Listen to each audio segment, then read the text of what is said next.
नमस्कार मित्रांनो, कोकण फॅमिली माझ्या मराठी यूट्यूब चॅनलमध्ये मी वैभव तुम्हाला सर्वांचं पुन्हा एकदा मनापासून स्वागत करतो. तर मित्रांनो, मी आज आलो आहे कोसुम या गावी, म्हणजेच सेमेची वाडी. कोसुम गावामधील सेमेची वाडी, त्या वाडीमधून आलो.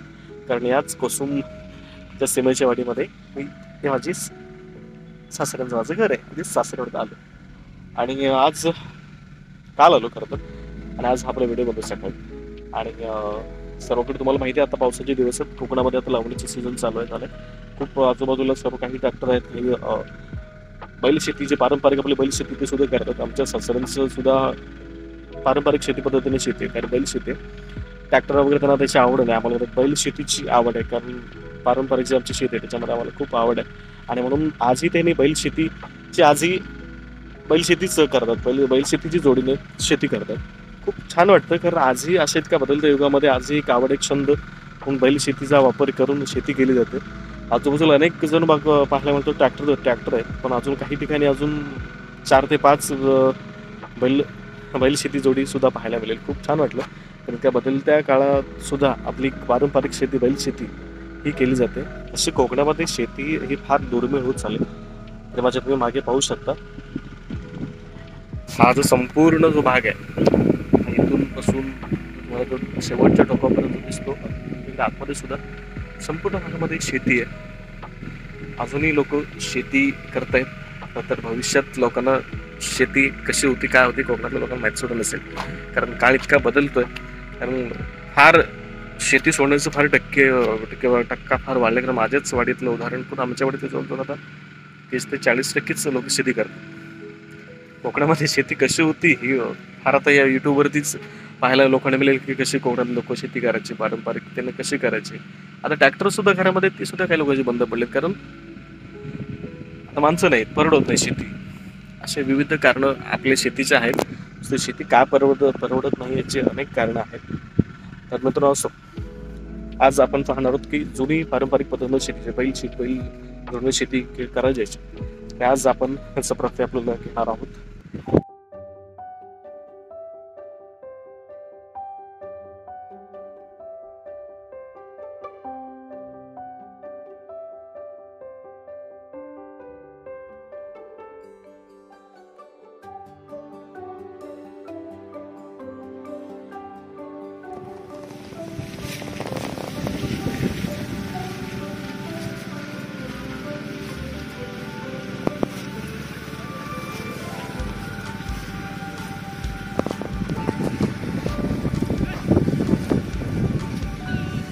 आता शेती कमी आले लोकांची ना, पहिले भरपूर होती ना.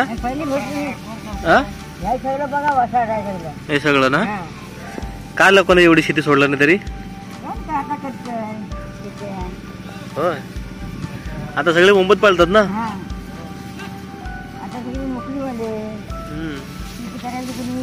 तेच ना.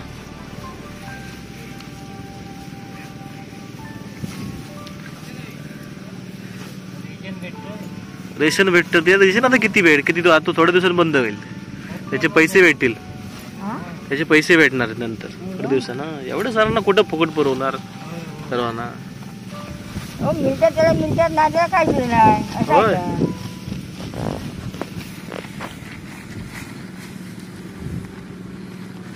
अगोदर तुमच्या काळात तेव्हा शेती बरीच होती असेल ना, पहिली सगळा माल भरलेला असेल सगळा ना. हा, पूर्ण शेती होती ना. त्या माणसं पण बरीच होती ना, तर शेती परवडायची तेव्हा. बैलपाडा सगळं परवडायचं, सगळी बरीच होते ना. आता लोकांनी बैलपाडा पण घेतला आणि आता मशनी घेतला नाही. मशनीची काय एवढं मजा नाही ना. बैलाची चिकल होती तेवढी मशनीची होत नाही ना त्याची. मशीनची नाही ना.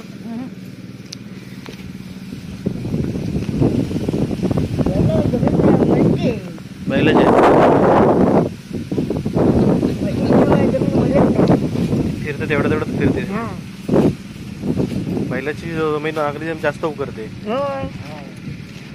मातीची पडतो. चिकल चांगली होते त्याची. चिकल चांगली, ढेप राहत नाही. रेवट्या बिवट्याला कातला बितला नांगर चालतोय, मशीन नाही चालत.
असं जवळ या जरा असं इकडं.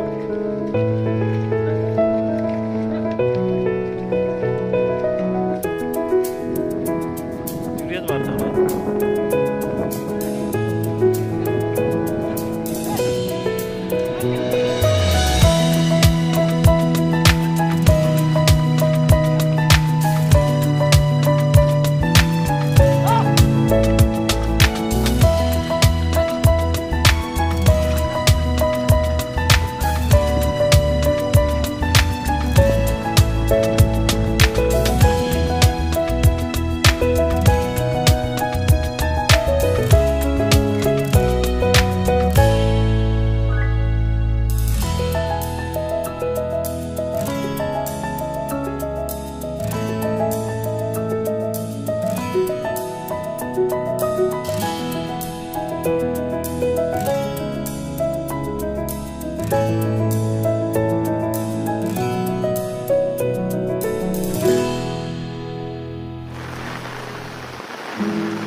तर मित्रांनो, हा व्हिडिओ तुम्हाला आवडला असेल तर लाईक करा, कमेंट देखील करा आणि आपल्या शेतीची, बैलशेती शेती किंवा जुनी पारंपरिक शेती पद्धतीची काही आपली काही प्रतिक्रिया असतील, काही आपल्या एक आठवण असेल तर जरूर कमेंटमध्ये मांडा. आणि हा व्हिडिओ जर तुम्हाला आवडला असेल तर जास्तीत जास्त शेअर सुद्धा करा आणि लाईक सुद्धा करा. आणि नवीन कोण आपल्या चॅनलवर असेल तर कृपया सबस्क्राईब करा. असंच कोकणातल्या विविध काही गोष्टी आपण नेहमी मांडत असतो. धन्यवाद. थँक्यू.